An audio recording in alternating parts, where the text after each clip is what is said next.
푸놈펜에서 들어갔다가 푸놈펜으로 나오려고 이렇게 준비하고 갔습니다. 그래서 푸놈펜에 이런 분들을 만날 것이다 이렇게 했습니다. 근데 CM뉴스로 가야만 되는 이런 상황이 벌어져서 CM뉴스로 표를 바꿔가지고 가서 CM뉴스에 이렇게 나왔습니다.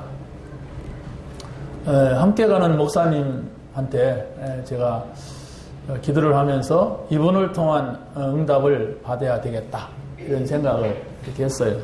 그래서 복음 기도 수첩 한 개를 가져가면서 내가 이분하고 함께 가는데 이분하고 전혀 다르게 놀아지면 어떻게 될까 이런 생각을 하면서 기도를 했어요. 왜냐하면 어떤 목사님들하고 같이 훈련을 가도 그렇고 또 어떤 또 모임에 가도 그렇고 항상 저는 아침 저녁으로 뭘 해야 되기 때문에 시간이 안 맞으면 이제 방에서 딴 데로 가야 돼. 로비 같은데 가서 혼자 이렇게 앉아서 이렇게 하는 시간이 있어야 되는데 일주일 동안 그렇게 피해 다니려면 곤란하잖아요. 또 혼자 숨어서 이러려면 굉장히 불편해요. 그래서 어디 호텔 가도 보면 어떤 구석에 그런 자리가 있어요. 항상 이렇게 소파가 있고 이러면 그런 데 가서 이렇게 하면 좋은데 그래서 이제 버스 타고 가면서 제가 책을 한 권 이렇게 주고 내가 목사님한테 이 선물을 주려고 한다. 굉장히 중요한 선물인데 한번 보라 그랬더니 주자마자 아무튼 자세하게 버스 안에서 흔들리는데도 그걸 보더라고요. 그렇게 하면서 제가 사모늘 얘기를 쭉 엮어갔습니다. 근데 이분은 이미 마음이 저를 향하여서 열려져 있어요. 그래서 좀 얘기가 쉽게 되고 그리고 가서 아침 저녁으로 조용한 시간을 함께 가졌어요. 그러니까 현장에 갔을 때는 이미 저의 이렇게 좀 증인이 됐어요. 제가 어떤 분을 이렇게 복음을 전하고 또 일을 시키면은 끝으로서는 자기가 항상 내가 봤다 이렇게 하면서 간증을 이렇게 하더라고요. 그래서 제가 숙소에 와갖고 아까 얘기하는 거 보니까 한 10년 사문을 한 것 같다 그랬더니 내가 웃더라고요. 뭐 언제부터 내 했다가 아니에요. 그냥 확신을 가지고 막 그러는 거야. 이거다고 막 이렇게 하면서 한 두 번인가 세 번 하고서 그러더라고요. 그래서 하나님 앞에 감사했고 푸놈펜에 가서 내가 우리 교회에 찾아와서 다민족 얘기를 하던 합동측의 어떤 목사 그분한테는 사실 기대를 했거든요. 근데 역시 아니구나 이렇게 생각이 됐어요. 이 사람은 아주 똑똑하더라고. 근데 전에 우리 설립 예배 드릴 때 패널로 나와가지고 이렇게 얘기도 할 때 말도 잘하고 통계도 잘 내고 뭐 이렇게 했는데 역시 통계를 딱 내갖고 별 소득이 없겠구나 해서 마음을 딱 접었어 이 사람은. 그래서 저 머리 갖고 선교하면 안 되는데 우리가 사람에게 복음을 줘가지고 사람의 마음을 움직여야 되고 바꿔야 되는 건데 이 통계학을 가지고 있는 거예요.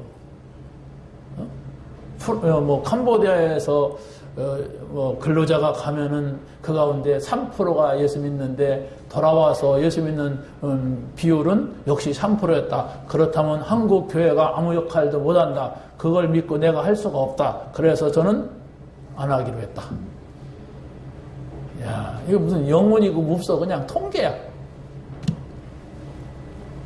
그래서 제가 CM뉴스로 가가지고서는 거기에 또 저 안양에서 오신 어떤 목사님 왁이 있다고 하고 거기 또 선교사로 파송한 그 교회 목사님이시고 그래서 여기를 가야 되겠다.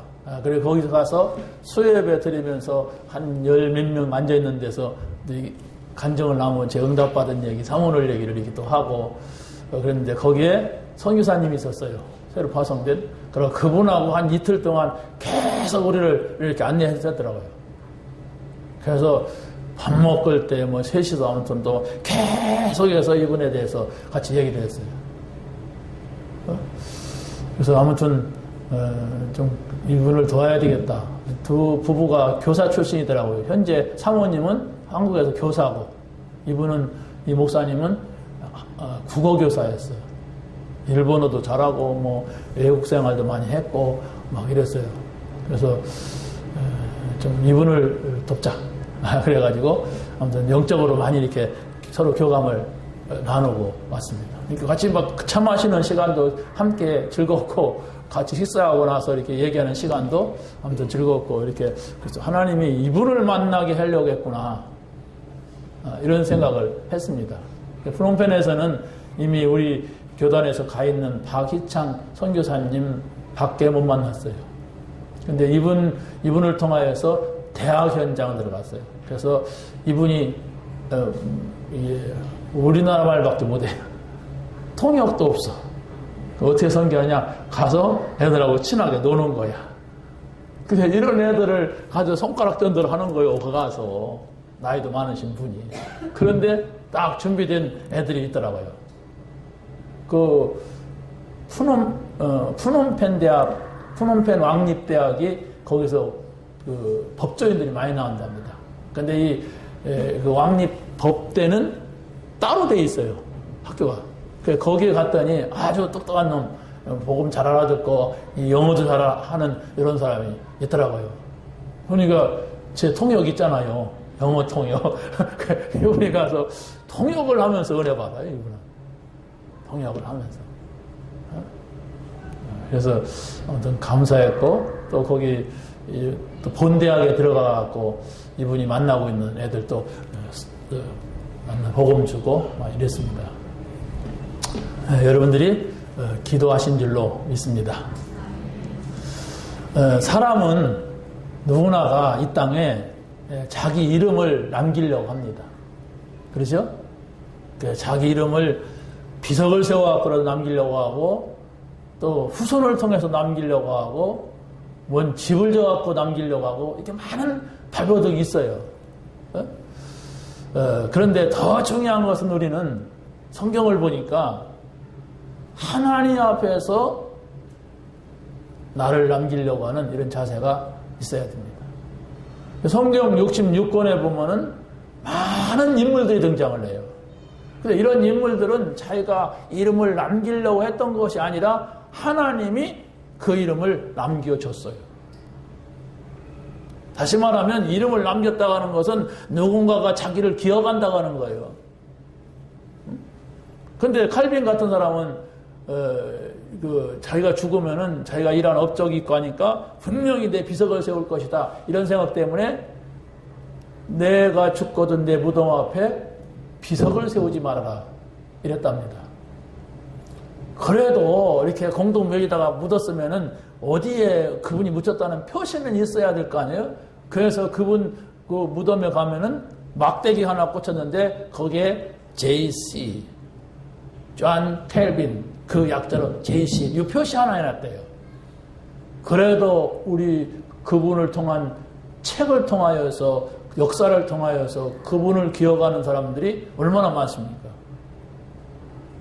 그게 중요한 것이 아니라 사람들이 기억할 정도라면은, 신앙적으로 기억할 정도라면 분명히 하나님도 기억하고 있는 이런 중요한 인물들이라고 봅니다. 아니, 우리가 아브라함과 이삭과 야곱 이렇게 한다면은 하나님이 기억 안 하겠어요?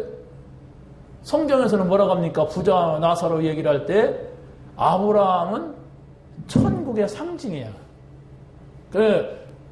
부자는 지옥 갔다고 하고, 음부에 지옥을 갔다고 하고, 거기 나사로는 어디 갔다고 합니까?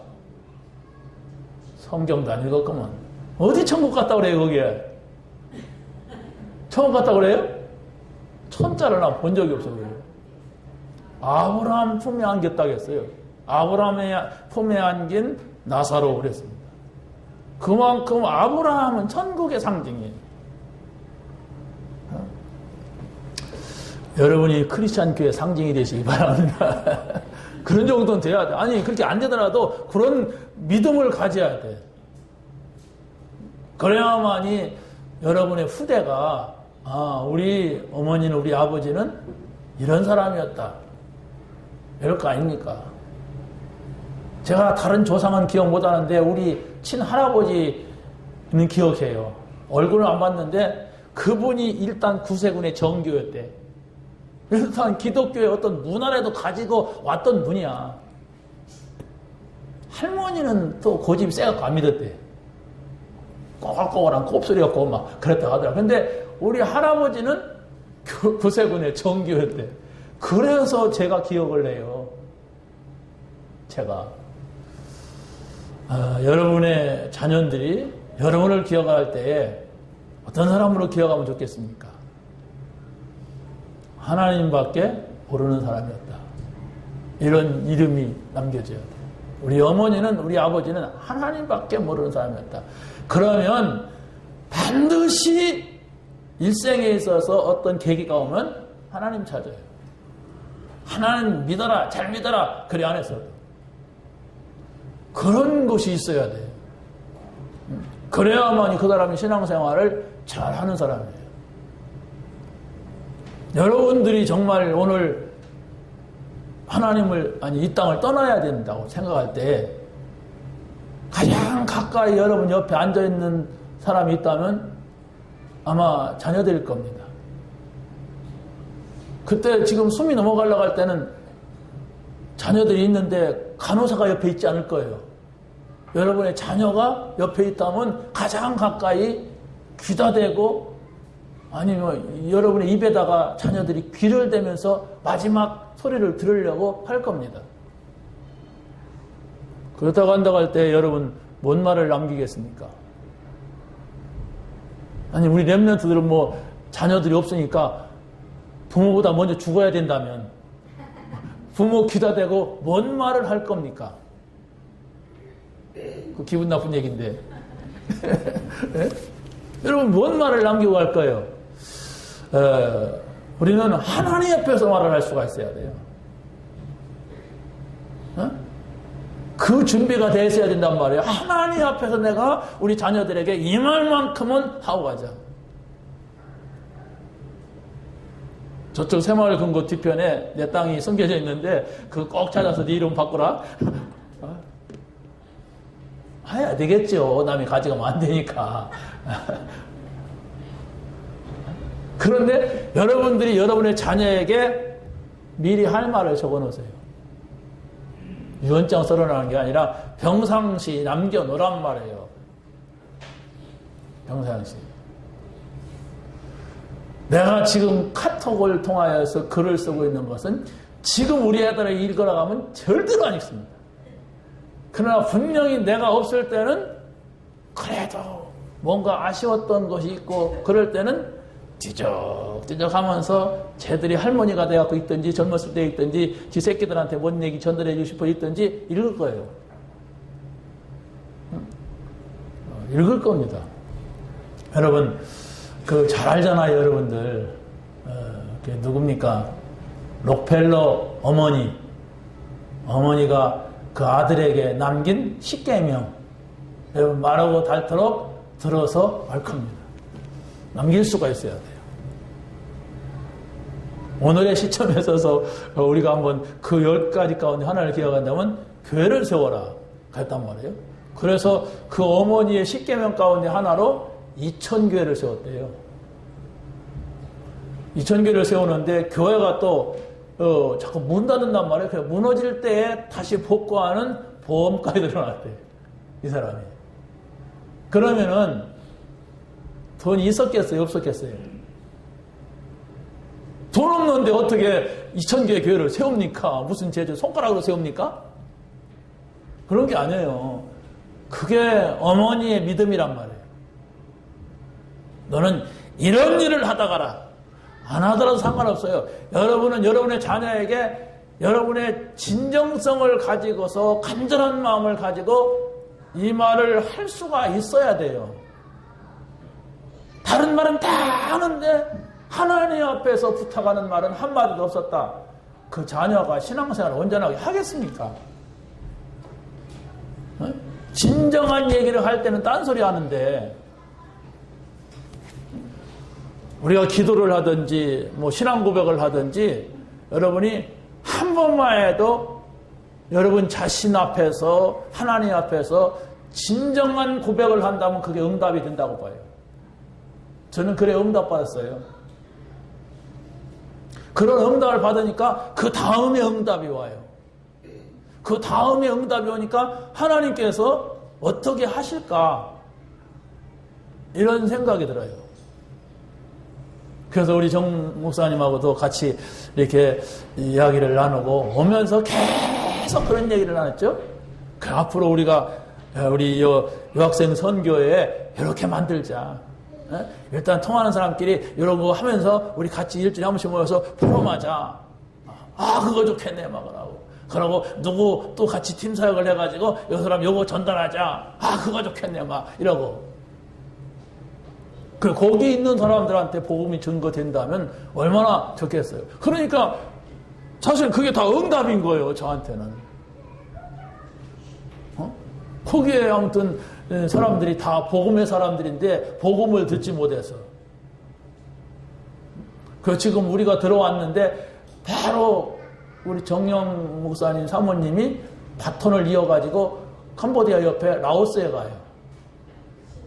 우리 여기 대학의 조 부총장님 그분도 거기 같이 가는데 한 30명이 적정 기술을 가지고 거기에 선교자 갑니다. 거기 한 30명이 있다고 해요. 그 모임에. 다른 모르는데. 근데 그 두 분이 이제 우리 모임에 있단 말이에요. 적정 기술이라고 하는 거 뭐냐. 우리나라의 기술은 이만큼 올라와 있는데 다른 나라의 기술이 떨어지잖아요. 그래서 거기 그 나라에 적당한 우리 기술을 갖다 어떻게 접목을 해주고 도와줄 거냐. 이런 차원에 있는 사람들입니다. 하나님이 응답을 하신다면 그들에게도 복음이 들어가지 않을까. 그들에게 연결되는 전도의 기회가 오지 않을까. 그러나 우리는 기다리고 또 기도할 뿐입니다. 전도라고 하는 것은 우리가 1대1로 만나가지고도 복음 전하지만 아주 중요한 사람들이 있는 곳에 가서 기다리는 거예요. 그게 내 성격 갖고는 안 돼요. 우리는 가서 그냥 막 하고 싶잖아요. 막 한바탕 막 짓거리고 싶잖아요. 그런데 하나님께서 기다리게 했어요. 기다리다 보니까 내가 목사라는 걸 알고 이렇게 메시지 할 수 있는 기회를 주더라고요. 그때는 하는 거예요. 그러고 그렇지 않은 사람들 또 돌아가면서 해. 그럼 기다리는 거예요. 기다리려고 해서 기다리는 게 아니라 그냥 하나님이 그렇게 하셨어요. 여러분 꼭 응답받는 오늘이 되시기 바랍니다. 그래서 오늘의 말씀이고 오늘의 기도, 오늘의 전도요. 꼭 응답받아요. 근데 조금만 어떤 기회가 있고 문제가 있고 계기가 있으면 나의 진실로 돌아가면 돼요. 그런데 사람들은 그런 시간을 갖지 않아요. 진정성 있는 시간, 내 자신을 그냥 거칠해 보이고 막 이렇게 덤벙덤벙 하려고 하지 진정성 있는 그 하나가 중요하다니까. 여러분이 지금 오늘 우리가 교회 성전 건축, 헌금 이렇게 했으면 그걸 가지고 하나님 앞에 한번 진정성 있게 질문해 보세요. 그러면 굉장히 응답이 올 겁니다. 왜? 부담되잖아. 네, 돈 없잖아요. 또 돈 있는데도 안 주고 싶잖아요. 그냥 감추고 싶지. 누가 자기 돈 이렇게 막 이렇게 내놓고 싶어요? 아무도 없을 겁니다. 가능하면 그냥 그런 거 없이 신앙생활 못하나 아마 그럴 거예요. 다도 그러고 싶어요. 그냥 교회만 오고 가고. 그런데 여러분이 진짜 하나님 이 일과 나와 하나님 나는 어떻게 해야 됩니까? 이런 생각을 내보세요. 그러니까 우리 애들한테도 우리 집사람이 이렇게 막 건축, 헌금 이렇게 하라고 하니까 후대에게 넘기지 말고 하니까 후대한테 넘겨왔네. 그래서 뭐 그러더래. 그 기분 나쁘다는 거거든. 그런 마음 가지고 무슨 뭐 헌금을 하겠어. 그 한들도 뭐 하겠어. 하나님 앞에 오면 진짜 질문해 보세요. 하나님, 내가 아니고 나 다음의 후대에게는 내가 좋은 걸 줄 수 있는 그런 사람이 되게 하옵소서. 이렇게만 생각을 해도 하나님께서는 나에게 이런 걸 맡겼구나. 그러면 하나님이 힘을 주셔야지. 우리 어머니를 통하여서 나에게 교회를 세우라고 했다면은 내가 어떻게 세우나? 하나님이 돈을 주셔야지. 하나님 저에게 힘을 주십시오. 그래서 우리 어머니가 원하신 그걸 이어가게 해주십시오. 진짜 그가 기도했다면 생겨요. 성경에서 분명히 여러분이 한번 꼭 찾아서 보시기 바랍니다. 이사야서 44장 28절 한번 읽고 지나갑시다. 우리 본문에 나왔던 건데 지난주 본문에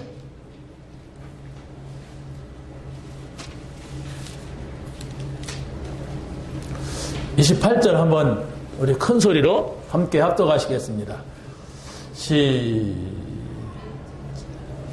44장 28절 시작. 고레스에 대하여는 이르기를 내 목자가 그가 나의 모든 기쁨을 성취하리라 하며 예루살렘에 대하여서는 이르기를 증건되리라 하며 성전에 대하여서는 네 기초가 놓여지리라 하는 자니라. 고레스가 누굽니까? 바사왕 이방 왕이에요. 근데 하나님이 이 사람을 선택한 거예요. 바벨론을 무너뜨리는 데는 이 사람이 있었기 때문이었습니다. 그 어마어마한 바벨론 나라를 꺾을 수 있었던 것은 하나님께서 고레스에게 준 사명이 있었어요. 이 어마어마한 바벨론이라는 나라를 고레스라고 하는 사람, 작은 나라인데 이 사람을 일으켜가지고 꺾었어요. 그 꺾는 데는 뭐가 있었느냐? 고레스의 미션이 있었다는 사실. 여러분의 미션이 뭡니까? 찾으세요. 하나님이 나에게 명한 게 뭐냐? 교회는 이렇게 말하는데, 교회는 이런 입장에 있는데, 하나님이 나에게 준 그 미션이 뭐냐? 이걸 놓고 여러분이 하나님 앞에 진정성 있는 시간 단 1분만이라도 갖는다면 응답 와요. 정말입니다. 전 그래서 지금 선교하고 있어요. 그래서 앞으로 나타날 그 응답은 어떤 건지를 몰라요. 세계가 나 때문에 다 뒤집어지는 게 아니에요. 근데 하나님이 이렇게 하는구나. 나는 이렇게 하려고 하는데 이렇게 인도에 가고 있구나. 이걸 볼 때 내 마음이 기쁘잖아요. 하나님의 일을 하면서 기쁘면 되잖아요. 감사하고. 여러분이 작은 일을 하더라도 거기에 하나님이 주신 기쁨이 있고 감사가 있다면 그보다 더 큰 축복이 어디 있습니까? 거기 또 45장 1절만 보세요. 한번 같이 시작. 여호와께서 그의 기름 부음을 받은 고레스에게 이같이 말씀하시되 내가 그의 오른손을 붙들고 그 앞에 열국을 항복하게 하며 내가 왕들의 허리를 들어 그 앞에 문을 열고 손을 닫지 못하게 하리라. 2절 보니까 내가 너보다 앞서가서 험한 곳을 평탄하게 하며 논문을 쳐서 부수며 쇠빗장을 꺾어 원수해야 된 얘기죠. 그러고 3절 한번 읽어보세요. 시작.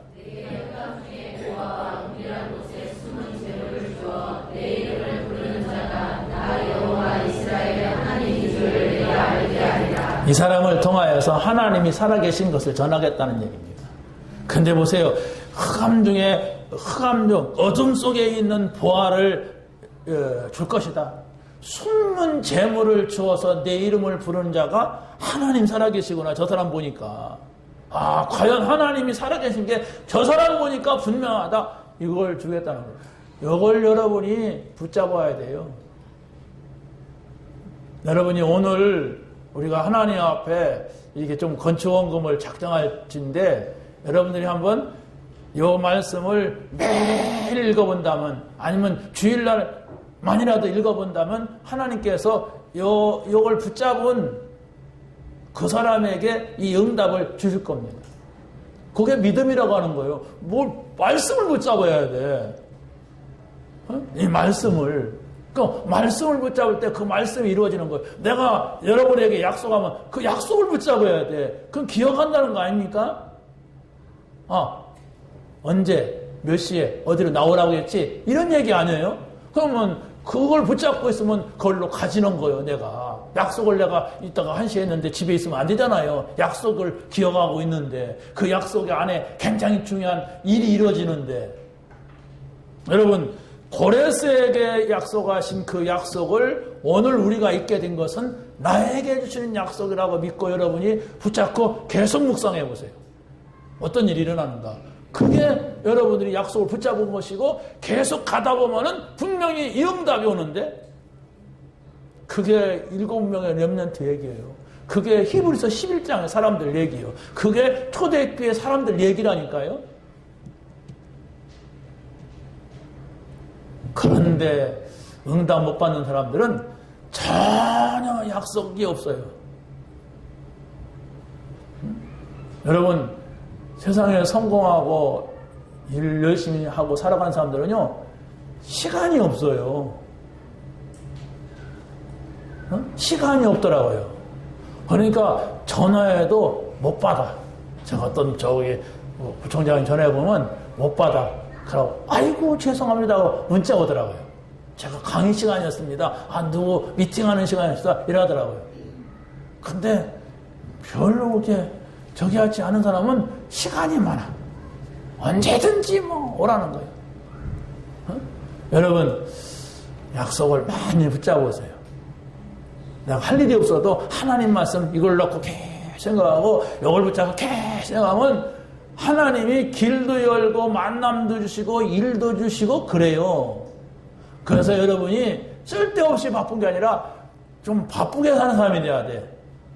그냥 무조건 바쁘게 사는 게 아니라 중요한 일 때문에 여러분이 바쁜 사람이 돼야 돼요. 그러면 그 사람이 현재 중요하게 쓰임받고 있는데 여러분이 붙잡으세요.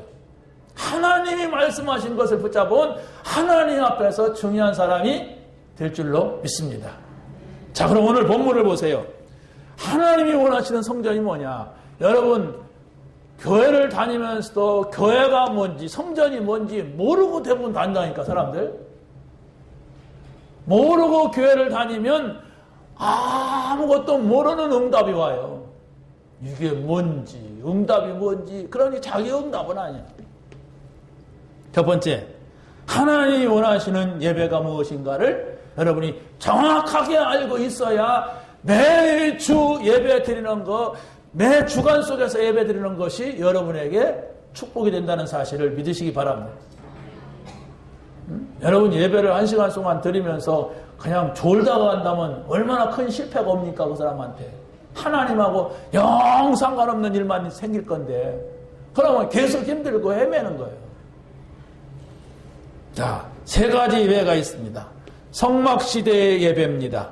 성막시대의 예배에 있어서는 뭐가 이루어지느냐? 유월절, 오순절, 수장절이 이루어지는 예배였어요. 유월절이라고 하는 것은 하나님께서 그리스도의 언약을 이렇게 주어서 피를 바르고 나와라. 나온 걸로 끝나지 않죠? 계속 유월절을 지킨 거예요. 붙잡았다는 얘기입니다. 우리가 이 땅에서 정말 구원받는 길은, 우리가 해방되는 길은 언약, 유월절의 언약을 지켜라. 이 언약을 붙잡아라. 이것단 말이에요. 여러분, 유월절의 언약을 붙잡으시기 바랍니다. 뭔가를 생각하시면 오늘 응답이에요. 그게 뭐냐? 유월절 응답이. 이스라엘 백성들은 애굽에서 나와가지고 하나님의 인도를 받았어요. 그래서 50일 만에 보리 농사를 거뒀는데 이게 바로 오순절입니다. 다시 말하면 우리는 인생에 있어서 하나님의 인도를 받아야 된다. 그러면 농사할 수 없는 그런 곳에도 하나님께서 이런 결과를 주신다. 하나님의 인도 받으세요. 여러분, 한 주간 동안 내가 인도받자. 인도가 뭘까? 인도가 뭔지도 모르고 한 주간 지나갔어. 그런데 메시지 들을 때 그게 인도구나 이렇게 깨달아져요. 그런 깨달음이 없는 가운데서 여러분이 예배를 반복해 드린다 그러면 병들어요. 한 주간 동안 일하다가 집에 가서 쉬어야지. 예수쟁이들은 그냥 토요일날까지 일하고 막 주일날 또 막 가서 교회 가서 시달리고 그러면 반드시 병든다니까. 여러분, 주일날은 그렇지. 내가 한 주간 동안 일해 살아가야 되지. 이거 붙잡으면 되겠구나. 이런 응답이 와야 돼요. 여러분, 틀림없습니다, 이게.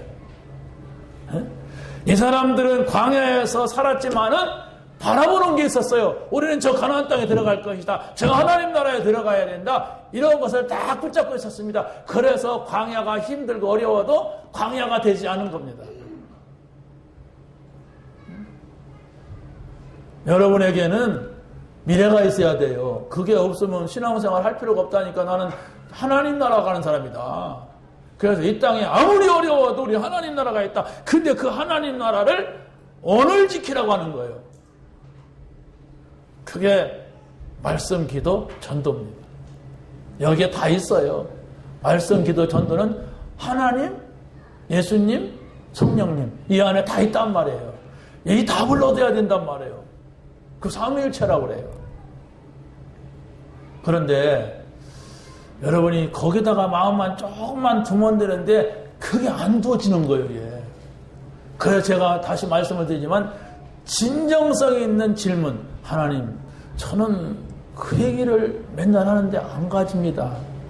목사님 맨날 3원을 그러는데 나는 3원을 5원을 해도 안 되고 7원을 해도 안 됩니다. 이렇게 진정성 있는 기도 하나님 앞에 드려보세요. 그러면 분명히 응답 옵니다. 목사님 맨날 3원이야. 심심하면 3원이야. 할 말 없으면 3원이야. 뭐 이러니까 그렇지. 왜 그러는가? 왜 그렇게 듣기 싫도록 그 말 하는가? 여러분이 질문해 보시란 말이에요. 그래서 여러분이 하시는 분은 하면서 진정성 있는 질문. 사실 하라고 하니까 하는데 하나님 저는 재미가 없습니다. 뭐 이렇게 질문하든지 그 하나님 앞에 진짜 질문 한번 하면요. 반드시 응답 주십니다. 그 진정성이 또 엉뚱한 데 놓여지면 곤란해서 그렇지. 하나님, 저희 인간 꼴부러 시켰는데 저거 죽여버려 주십시오. 이렇게 진정성을 가지고 이제 문제가 오죠. 그럼 그 진정성 아니잖아요. 하나님, 아직도 제가 용서를 하지 못하고 있습니다. 저를 바꿔주십시오. 이게 진정성이죠. 어? 꼴보기 싫은 거 막 치워주십시오. 그러면 너 치워주마 그런단 말이에요. 그게 뭐가 진정성인가 하는 것을 찾아야 돼, 내가. 그런 기회가 있어야 성령이 역사한다니까요. 진리의 영이라고 해서요, 성령은. 내가 진정성을 갖지 못하는데 어떻게 성령이 역사합니까? 어떻게 진실한 사람이 나한테 옵니까? 응? 내가 사기꾼인데 사기꾼이 오게 되죠. 그 사기를 당하는 사람은 분명히 사기성이 있는 거예요. 그걸 잘 생각을 해야 됩니다. 그래서 제가 이걸 지면서 조금 어떤 분한테 속았어요. 그래서 저는 그때 진짜 내가 사기성이 있구나. 이거 찾았습니다. 내가 그 사람이 막 져준다고 해서 막 이러면서 그래 하나님이 지시는데 내가 지려고 저 사람 믿고 하려니까 내가 이 개고생을 하는구나. 그 사람은 속았다니까. 진짜 그런 줄 알고 돈을 띄었다니까. 우리가 서야 돼. 하나님 앞에 진실한 마음을 가지고 서야 하나님이 다가오십니다. 정말로 광야에서 살던 이스라엘 백성들이 하나님 나라를 바라보면서 예배를 했고, 두 번째는 성전시대 예배가 있었습니다. 그 성전시대에 있어서는 유월절, 오순절, 수장절의 언약을 붙잡고 다시 또 깊이 찾아낸 게 있는데, 그게 바로 뭐냐? 법궤 아론의 쌍난 지팡이 만나 항아리요. 이게 무슨 의미가 있는가 하는 걸 찾아보세요. 법궤는 모세가 시내산에서 받은 십계명입니다. 두 개의 돌판에, 한쪽에는 4개의 하나님에 대해서, 한쪽에는 6개의 인간에 대한 이야기가 나옵니다. 하나님이 이렇게 하라는 약속이 나와요. 그걸 붙잡고 있었단 말입니다. 그리고 또 아론의 쌍난 지팡이가 보세요. 아론의 지팡이라고 하는 건 죽은 나무야. 그런데 그걸 갖다가 창고다 넣어놨는데 하루아침에 싹이 나왔고 거기 열매가 맺었어요. 그럼 말이나 됩니까? 말 안 되지요. 말 안 되듯이 저 십자가에서 죽는 저 죽음이 바로 우리를 구원하는 것이다. 아이고 그게 무슨 이제 우리를 구원합니까? 강도 십자가고 도둑놈 십자가였지. 그 당시 사람들 그랬어요. 강도나 도둑놈이 그 십자가에서 죽었어. 그런데 바로 예수 그리스도가 거기서 죽은단 말이에요. 그러니까 다 믿을 수 없는 것이에요. 어떻게 거기서 구원이 이루어지느냐? 아니, 구원이 이루어지는 걸 어떻게 합니까? 믿는 자에게. 12지파의 지팡이를 창고에 넣었는데 전부 싹이 나지 않는데 아론의 싹난 지팡이만 났다니까요. 이게 하나님의 능력이다. 하나님이 이걸 원하신다. 그랬어요. 왜 그랬느냐? 하도 다른 지파에서 모세를 향하여서 도전하고 아론을 향하여 도전을 해. 왜 니네 형제간만이 이런 걸 해먹냐? 우리도 좀 해보자. 막 그러면서 하니까 같은지 틀린지 내가 보여주겠다. 그렇게 했던 거예요. 이스라엘 백성들이 이걸 붙잡았단 말이에요. 무엇을? 하나님의 능력을. 하나님의 능력은 우리의 생각을 초월하는 것이다. 딱 자기 그 마지노선을 세워놓고 그걸 가지고 믿으려고 하니까 안 믿어지죠. 안 믿어지는 겁니다. 여러분의 생각이 바뀌어지는 계기를 반드시 마련해야 돼요. 언제 바뀌었습니까? 여러분 생각이? 안 바뀌었다. 안 바뀐 겁니다. 바뀌었다. 바뀐 겁니다. 무슨 말이 그러냐? 그런 말이 있어요. 바뀌어야 돼요. 내가 체험을 해야 돼. 영적인 체험을 해야 바뀝니다. 영적인 체험을 하지 못하면 미안하지만 안 바뀌어요. 내가 기분 좋은데 그렇지 않습니다. 기분 좋은 거하고 달라요. 체험을 하세요.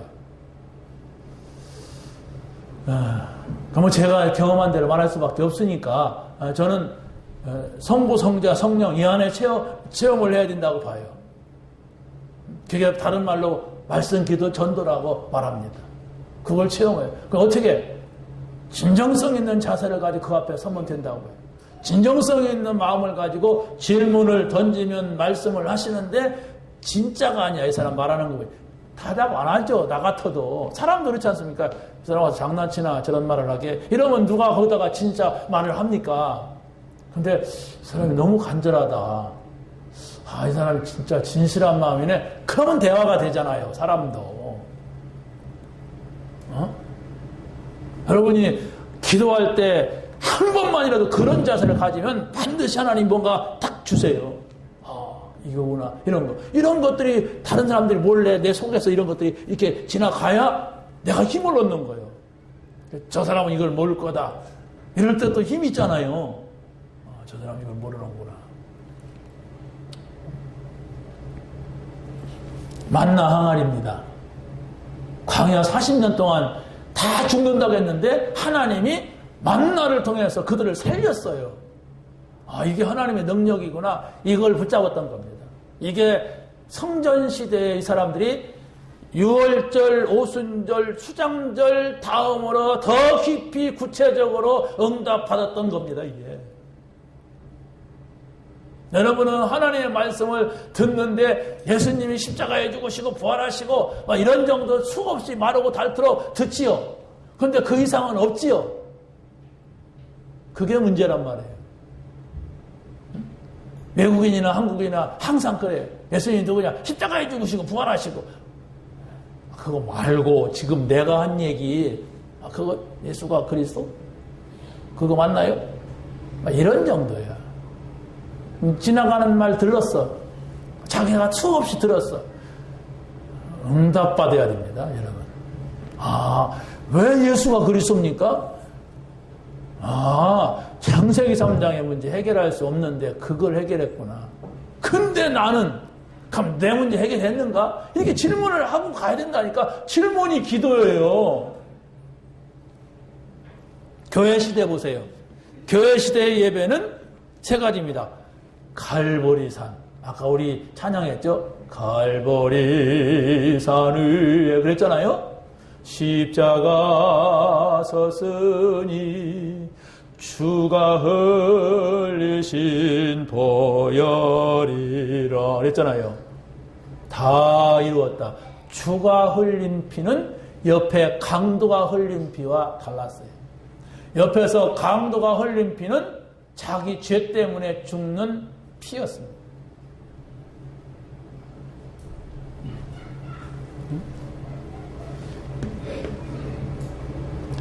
예수님의 피는 그를 믿을 때에 많은 사람을 구원하는 피였습니다. 감람산입니다. 하나님의 나라를 말씀하였어요. 여러분이 이걸 찾아내지 못하면 이 땅에서 구원을 받아도 여러분의 삶 속에서는 응답이 없습니다. 하나님의 나라, 죽어서 가는 나라가 아니고 이 땅에서 이루어지는 하나님 나라의 일이 뭐냐? 여러분이 하나님 나라의 일을 찾아야 돼. 하나님께서 우리에게 이 땅에 살면서 준 미션을 찾아야 된다니까. 내가 구원 받았는데 왜 하나님이 천당 빨리 안 부르냐? 미션이 있어 나한테. 할 일이 있어요 지금. 하나님이 아직 오지 말아라. 할 일이 있다. 그걸 찾아내야 내가 행복해지는 거예요. 아유 나 빨리 죽고 싶은데 죽으면 자살이라고 할까 봐서 못 죽고, 아이고 저 새끼들 내 그냥 고아들까 봐 못 죽고. 그게 인생입니까? 여러분 빨리 찾아내세요. 이 땅에서도 하나님 나라를 누릴 수 있는 것이 있는데 내 할 일이 뭐냐? 오늘 찾게 되시기 바랍니다. 교회를 통해서 찾게 되시기 바랍니다. 찾아야 돼요. 하나님 앞에 찾아야 됩니다. 만약에 녹펠러 어머니가 녹펠러한테 너는 말이야 막 이렇게 하면서 육신적이고 세상적인 얘기만 했다면 아마 그는 망했을 거예요. 그런데 10가지가 다 하나님 앞에서 너는 이렇게 해라 이걸 찾았어요. 그럼 뭘까 10가지가? 그런 분도 있지 않습니까? 지금 이 자리에. 그러면 찾아서 다음 주일날 갖고 와보세요. 저한테 내라는 게 아니라 이게 10가지였구나. 그건 성경은 아닙니다. 근데 그 어머니가 아들을 향한 중요한 신앙 고백이었어요. 자기는 안 믿으면서 말하면 그거 신앙 고백이 아니죠. 내가 보니까 이렇더라. 그래서 여러분이 그걸 가지고 여러분이 계속 묵상한다면 아마 그런 응답이 여러분에게도 올 줄로 믿습니다. 그 틀린 건 안 오겠죠. 여러분이 하나님의 자녀인데 틀린 것을 여러분이 붙잡았다면 근데 그게 틀린 게 아니잖아요. 여러분이 하나님 앞에서의 부탁, 하나님 앞에서의 생각 이런 걸 찾아보세요. 근데 사람들은 거의 내 생각에는 이렇게 한단 말이에요. 내 인생은, 내 철학은, 내 신념은 이렇게 말하잖아요. 아니에요. 하나님 앞에서 말해보세요. 내가 이런 생각을 했는데 하나님 앞에서 생각해보니까 이렇더라. 이러면 성공합니다. 그렇죠? 내가 이런 일을 하려고 했는데 하나님 앞에 생각해보니까 이런 생각이 아니까 이렇게 여러분이 대화를 한다면은 아마 그게 소통이 될 겁니다. 사람하고도 그렇고 일을 놓고도 그렇고 사건을 놓고도 그렇고 전부 그래요. 하나님 앞에서 한번 생각을 조금만 멈추고 여러분 생각, 여러분의 결심, 여러분의 욕심 내려놓고 하나님 앞에서 한번 생각해 보세요. 그러면 응답 옵니다. 그게 여러분에게 인생의 전환점이 돼요. 인생의 터닝 포인트가 되는 거예요. 그걸 마련해야 돼요, 여러분. 그것을 한 번도 체험하지 못했다. 미안하지만 교회 다니는 것은 무거운 십자가 지고 다니는 거예요. 부모님이 교회 다녔기 때문에 나도 어쩔 수 없이 교회를 오지만은 힘든 거예요, 지금. 계속 불신자 같은 일이 일어날 건데. 생각해봐요. 신자가 불신자같이 자꾸 저주받고 자꾸 뭐 이상한 일이 생긴다면 나도 나를 모르잖아요. 하나님 살아계신 것 같기도 하고 하나님 살아계신 것 같고 막 이런 지경이 빠지잖아요. 옆집 사람 저 사람 예수 믿는데 왜 저래요? 막 이럴 거 아닙니까? 예수 믿는 사람이 저주를 받아 막 이럴 거 아니에요. 그게 아니라니까. 아닌데 내가 지금 못 찾고 있는 거예요. 진정성 있는 기도, 진정성 있는 고백, 그걸 찾아보세요. 신비하고 막 어마어마하고 막 천사가 막 찾아오고 그런 응답이 아니라 진정성 있는 여러분이 고백과 기도와 진정성 있는 여러분이 믿음의 말과 한번 해보세요. 그러면 반드시 쉽게 응답받는 속으로 들어갑니다. 그런 기회를 한 번도 말하지 못했다면 기도 제목은 막 수십 가지 수백 가지인데 하나도 응답받지 못하는 이런 어리석음 속에 빠져서 신앙생활은 막 헤매요. 그냥 신앙생활인지 무슨 뭐 십자가 가지고 사는 것이 교회 다니는 건지 모르고 막 살아요. 그렇지 않습니다. 여러분 꼭 찾아내세요. 성령의 역사가 있었죠. 그래서 그들의 인생이 달라지죠. 두 번째입니다. 하나님이 원하시는 성전이 있습니다. 그게 솔로몬 성전, 스룹바벨 성전, 그리고 또 헤롯 성전이라고 그랬습니다. 자, 솔로몬 성전은 다윗이 준비해서 솔로몬이 세운 성전입니다. 그런데 이들이 성전을 세울 때는 즐거이 드리면서 이 성전을 지었다고 했고 기쁜 마음을 가지고 이 성전을 세웠다고 했어요. 그러니까 다윗이 얼마나 기뻐했겠습니까? 법궤를 성전에 모시는 것이 이 사람의 소원이었어요. 그러니까 하나님께서 어마어마한 일을 다윗을 통해서 벌렸잖아요. 그래서 다윗하고 솔로몬 시대에는 이스라엘 나라가 세계 최고가 됐어요. 세계 최고. 그러니까 솔로몬한테 사람들이 덤빌 수가 없어요. 너무 지혜가 뛰어나니까 시비 걸어봐야 당해. 그러니까 아예 솔로몬한테 덤빌라고 안 해. 오히려 은금을 가지고 배우러 오는 거예요. 유명한 그 시바 여왕 얘기도 있잖아요. 막 가지고 와서 거기서 또 같이 솔로몬하고 살아가지고 아들도 낳고 그래갖고 그 이디오피아의 왕손이 됐대요. 그 이디오피아 여자가 그러더라고. 여기 카이스트에 온. 그래서 이디오피아에는 정치인들은 솔로몬 카드가 있대요. 그거 있어야 정치한대. 그 솔로몬 가문이라고 하는 그 카드가 있어야 정치한다는 거예요. 성경에는 없습니다. 그 여자가 그러더라고. 우리나라에는 시바 여왕의 후손들이 정권을 잡고 있습니다. 모든 정치인들은 여기서 나옵니다.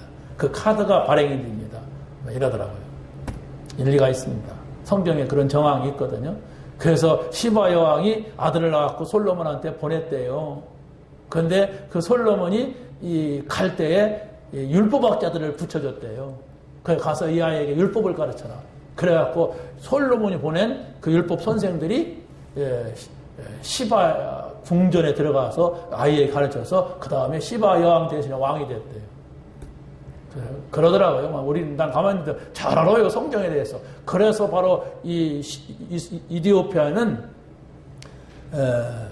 초대교회 이전부터 모세 시대부터 이 성경 이야기가 들려왔다는 거예요. 모세 시대부터. 그 모세 어떤 여자 있잖아요. 누구죠? 구수 여인. 구수 여자가 거기 사람이래. 그때부터 들어왔다는 거예요, 이게 복음이. 그러니까 한 번도 외세 침입을 받지 않고 그 나라가 이루어졌기 때문에 그대로 이스라엘 나라는 피난 가고 막 노예 가고 그랬지만은 자기네는 그런 게 없었다는 거예요. 그러니까 이스라엘 나라보다 더 그것을 깨끗하게 가지고 있는 나라가 자기 나라다 이렇게 그러더라고요. 그래, 좀 한번 역사를 연구해 볼 필요도 있겠구나 그런 생각을 했습니다. 스룹바벨 성전은 고레스에 의하여서 이 성전이 세워지죠. 그런데 하나님께서는 이 성전을 세우려고 그는 나의 목자라 그랬어요. 그 사람은 내 기쁨을 정말로 성취할 것이다. 하나님의 기쁨이 나를 통해서 이루어진다면. 아니, 하나님이 함부로 웃는 분입니까? 근데 하나님이 나를 통하여서 그 기쁨이 이루어지는 거예요. 정신 차려. 여러분, 중요한 걸 붙잡아야 돼요. 성경에서. 그걸 붙잡지 못하면 내 신앙생활은 안 됩니다. 헤롯 성전은 뭐냐? 헤롯 성전은 하나님이 원하지 않는 성전이었어요. 물론 솔로몬 성전도 하나님이 원하지 않아서 바벨론에 의하여서 멸망을 당합니다. 무너져 버려요. 성전이 없어졌을 때는 이스라엘 백성들은 노예가 됐거나 포로가 됐거나 속국이 됐거나 이런 시절이었어요. 그런데 스룹바벨 성전도 또 망했어요. 결국은. 그래서 바로 이스라엘 나라가 로마의 지배를 받게 되는 거죠. 그런데 헤롯 성전은 또 뭐냐? 헤롯 성전. 헤롯이라고 하는 사람은 그 야곱의 형 에서의 족속입니다. 에서는 이스라엘 백성이 아니에요. 야곱의 12아들에 의해서 나라가 구성되는데, 그런데 이 헤롯이라는 사람은 로마의 황제에 의하여서 임명된 분봉왕이었어. 이 사람 점수를 따가지고 황제에게 제사를 지내다 보니까 네가 원하는 게 뭐냐 그래갖고 이스라엘 나라를 내가 다스리게 했어요. 그래라. 아까 내가 나 다스린 나라가 넓은데 너는 그 지역 맡아서 해라. 그래가지고 이 사람이 유대 나라를 다스리는 분봉왕, 작은 왕이었어요. 그런데 유대인들이 계속 이 사람한테 도전한단 말이에요. 정치를 할 수가 없어. 그 정치할 수 있는 하나의 일환으로서 성전을 지어줘야 되겠구나, 사람들한테. 그러면 이들을 내가 다스릴 수 있겠구나 해가지고 46년 동안 이 헤롯 왕이 성전을 지어요. 솔로몬 성전도 7년 만에 끝났습니다. 그런데 46년 동안 그런 성전을 짓는데 이게 하나님이 원하지 않는 성전이었어요. 그래서 성경에 보니까 예수님께서 이 성전을 향하여서 책망을 합니다. 이 성전을 헐어버려라. 내가 3일 만에 지켰다. 이랬어요. 그러니까 무슨 얘기냐면 이게 문제가다. 이게 바로 내 몸에 성전을 세워라. 이게 먼저다. 이 사람들이 보니까 성전이 없어. 속에는 다 비어있어. 그런데 건물만 정치적으로 목적을 향해서 세워졌던 거예요. 그러고 막 거기에서 돈 바꾸는 사람들, 비둘기 파는 사람들, 막 이런 사람들, 장사하는 사람들 다 뒤집어 엎어버려죠. 그래서 책망을 하시면서 내 집은 만민이 기도하는 집이다. 속 내용을 예수님이 말씀하세요. 너무 껍데기만 치우쳐서 왔기 때문에.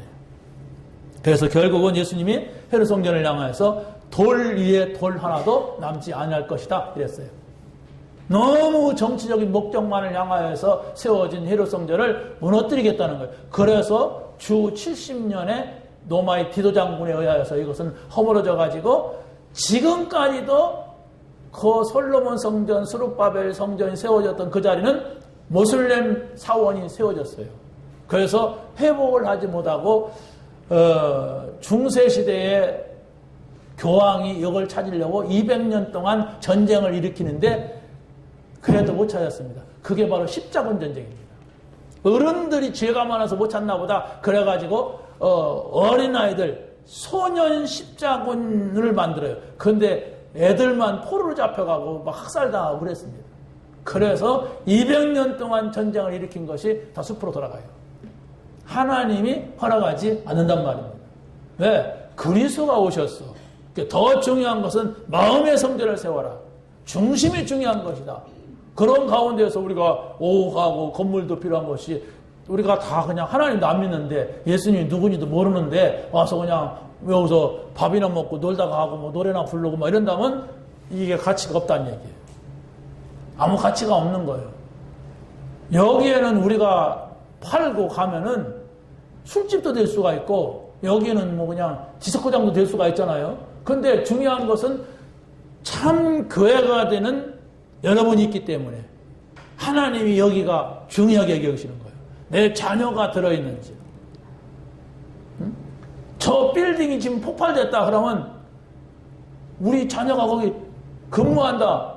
여러분 자녀 생각하지 무슨 뭐 건물이 그게 얼마짜리인데 그 생각합니까? 여러분 자녀가 중요한 거죠. 하나님도 그렇다는 말이에요. 하나님도 이 건물이 중요한 것이 아니라 여러분 한 사람 한 사람 이 반석 위에 내 교회를 세우리니 음부의 권세가 이기지 못하리라 이거예요. 진정성이 있는 신앙 고백 이게 이루어져야 된단 말이에요. 오늘 여러분들이. 마지막입니다. 하나님이 원하시는 사람들이 있습니다. 다시 말하면 성전 때문에 하나님께서 쓰신 사람들입니다. 다윗과 솔로몬 이 사람들은 솔로몬 성전을 지으면서 아주 신앙 고백을 했던 사람인데 중요한 신앙 고백이 뭐냐. 다윗은 성전 준비를 다 하고 여호와여 주권도 주께 속하였고 부귀가 주께로 말미암고 모든 사람의 크게 하심과 강하게 하심이 주의 손에 있나이다 그랬어요. 이걸 붙잡으세요. 그대로 붙잡으면 됩니다. 이게 뭔 뜻이냐 할 것도 없어요. 주권이라는 건 하나님 마음대로 한다는 얘기예요.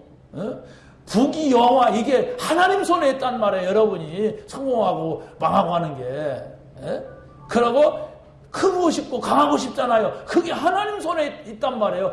이 약속을 붙잡으란 말이에요. 하나님이 하셔야 된다. 이게 우리 믿음이 돼야 돼요.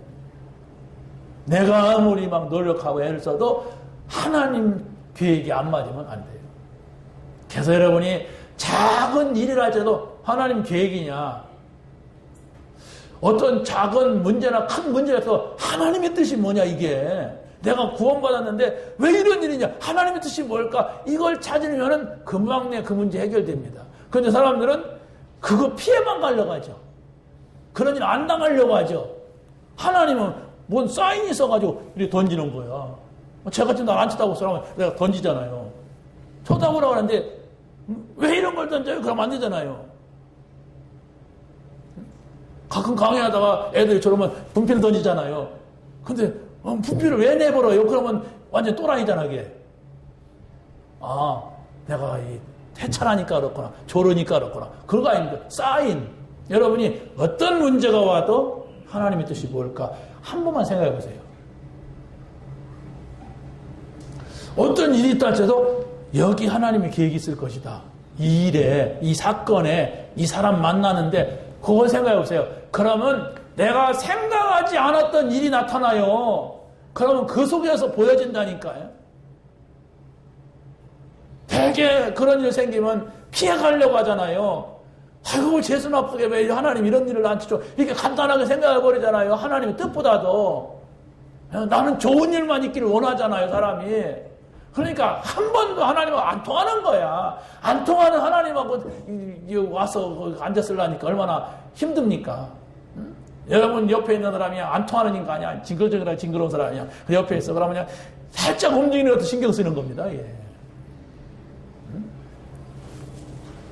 자, 두 번째는 바로 거기서 보니까 중요한 게 있어요. 그 고백을 하면서 이 다윗이 말입니다. 3,000번제를 드렸어요. 그 성경 보세요. 3,000. 양으로, 무슨 수양으로, 어린 양으로 해가지고 3,000번제를. 우리가 되게 아는 것은 솔로몬의 1,000번제는 알잖아요. 근데 다윗은 3,000번제를 드렸다니까? 그런데 왜 솔로몬 1,000번제가 더 유명하냐? 아버지 3,000번제보다도 솔로몬은 1,000번제 드리고 어마어마한 일들이 나타났어. 다윗은 돌아가셨어. 그러니까 사람들이 자기 눈에 보이는 이런 응답받아라, 이런 축복받아라, 이런 가운데서 1,000번제만 강조해요. 여러분, 3,000번제를 드린 결과로 바로 솔로몬이 1,000번제를 드렸어요. 다윗은 성전 준비를 완벽하게 끝내놓고 3,000번제를 드렸어요. 그런데 솔로몬은 1,000번제를 드리고 성전을 지었어요. 어디서 나오겠습니까? 여러분 자세히 보세요. 여러분이 이해가 돼야 붙잡게 되고 여러분이 깨달아져야 믿음이 생겨요. 그러다 보면 그 부분은 아이고 저거 뭐 1,000번째? 나한테 그럼 1,000만 원 드리라는 건가? 뭐 이렇게 자꾸 엉뚱한 데 생각을 하게 되면 그 사람은 의미가 없어요. 이게 무슨 말이냐? 여기 하나님과 솔로몬과 다윗과 어떤 관계가 있느냐? 이걸로 가만히 이렇게 묵상하는 시간을 조금만 가져도 이런 거구나. 여기 나와야 돼. 이 말씀이구나. 이러면 그때부터 신앙생활이 됩니다. 한 번도 안 하는 것이 없었어. 많이 있었어. 안 됩니다. 여러분 신앙생활 안 된단 말이에요. 그럼 하나님은 다른 방법을 통해서 깨닫게 하려고 해요. 아픈 거, 막 힘든 거. 그 힘들면 하나님 쳐다보거든. 말씀 붙잡으세요. 그랬을 때 하나님께서 솔로몬에게 내가 너에게 무엇을 주랴? 그랬습니다. 그랬을 때 지혜와 지식을 주셔서 내가 이 백성을 잘 다스리게 해달라고 하니까 하나님은 뭐라고 되냐면 지혜도 주시고 지식도 주시고 부귀와 영화도 주셨다 그랬습니다. 중요한 걸 붙잡으란 말입니다. 수룹바벨과 예수아가 있습니다. 다시 말해 하나님이 원하시는 사람이었어요. 이 사람 수룹바벨은 왕족이었습니다. 그런데 그 가운데서 살아남았어요. 어느 정도 고레스가 수룹바벨을 왕족인데 왕이 되면 어떡합니까? 거기 가서 그런데 총독으로 보낼 정도로 신뢰를 얻는 이런 사람이었어요. 예수아는 제사장이었습니다. 그런데 이 사람이 그 신앙을 놓지 아니하고 이스라엘 나라에 성전이 회복이 되는데 거기에 제사장으로, 첫 번째 제사장으로 가게 된 거예요. 얼마나 이 중요한 의미가 있는지 몰라요. 수룹바벨이나 예수아가. 그래, 단순하게 성전 건축하러 왔다 이렇게 하고 끝나니까 나에게는 응답이 없지. 이 사람이 누구냐? 어떻게 총독으로 왔느냐? 이 사람이 누구냐? 어떻게 그때까지 그 70년 동안 그걸 안 잃어버리고 다시 왔단 말이냐? 라고 여러분이 질문만 한 번만 던져도 그랬구나. 그런 의미가 있구나. 이러면서 여러분의 응답으로 나타나는데 그 다음에 또 이렇게 나가는 거예요. 응답받기 쉽습니다. 그걸 모르면 응답받기 어렵습니다. 맨날 막 소리나 쳐야 돼요. 주세요, 막 큰일 났습니다. 아이고, 불났습니다. 아픕니다. 막 하나님 주세요, 막 안 주니까 안 주나 보다. 저쪽 가서 막 빌어야 돼. 사랑감하다. 자, 여러분이 마지막으로 한번 보세요. 베드로와 바울입니다. 이 사람들이 교회를 세운 사람, 초대교회에 베드로가 고백한 오늘 본문에 했죠. 주는 그리스도시요 살아계신 하나님의 아들이십니다. 이 고백이 될 때에 어떻게 했습니까? 음부의 권세가 이기지 못하리라. 이게 교회다. 예수가 누군지 모른다면 그건 교회가 아니에요. 교회만 왔다 갔다 한다면 그 교회가 아니야. 예수님이 그리스도시다. 모든 문제 해결자다. 모든 문제가 뭐냐? 창세기 3장의 문제. 이 문제는 이게 사단의 역사에 의하여 생긴 문제이기 때문에 사단이 눈에 안 보여요. 그래서 그리스도만 해결할 수가 있다. 그래서 예수님이 선지자 제사장 왕으로 오신 것이다. 맞냐? 맞다. 그러고서가 중요해 이제. 진짜 이게 사단의 역사구나. 이런 일이 나타난단 말이에요. 그리스도야 된다. 그때 신앙 고백이 돼야 돼. 이게 하나님이 없는 인생의 문제구나. 이게 바로 죄의 문제구나. 이건 해결되지 않는다. 그래서 그리스도가 필요하구나. 내가 이걸 놓고 그리스도의 이름으로 기도할 거이다. 요래서 여러분이 그리스도를 붙잡는다면 반드시 예수가 그리스도인 증거가 나와요. 그런데 한 번도 그 생각을 안 해보고 문제 오면 도망갔죠. 문제 오면 어떻게 했습니까? 얼른 살 길 찾았죠. 내가 하나님의 뜻보다도 그리스도보다도. 바꾸세요. 그것만 바꾸면 됩니다. 그것만 바꾸면 여러분의 자녀가 지금 교회를 안 나와도 하나님이 움직일 겁니다.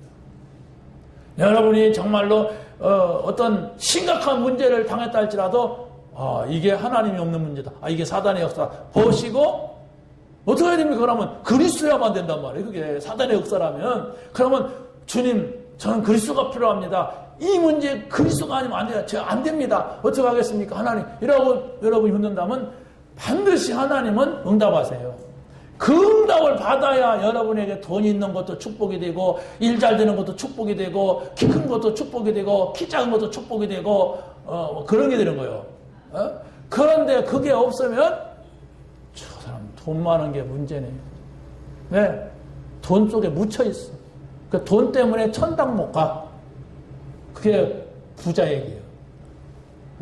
저 사람은 공부 잘하는 게 문제야. 너무 많이 알아. 너무 똑똑해. 그래가지고 통계학으로 살아. 하나님 앞에 나 통계.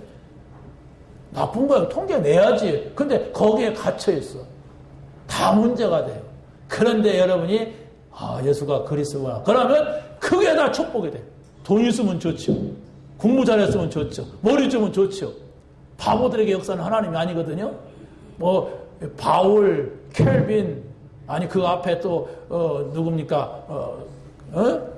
전부가 다 머리가 비상했던 사람들이에요. 여러분 나쁜 게 아니에요. 그래. 근데 복음이 없으면 그게 악한 쪽으로 막 기발난 역사가 일어나기 때문에 많은 사람을 죽이는 일이 되고 그러는 겁니다. 여러분 그리스도를 붙잡으시기 바랍니다. 예수가 그리스도십니다. 하나님 감사합니다. 오늘 저희들에게 귀한 말씀을 주셨사오니 감사합니다. 이 말씀 붙잡게 하시고 응답받는 저희들 되게 하여 주옵소서. 예수님의 이름으로 기도하옵나이다.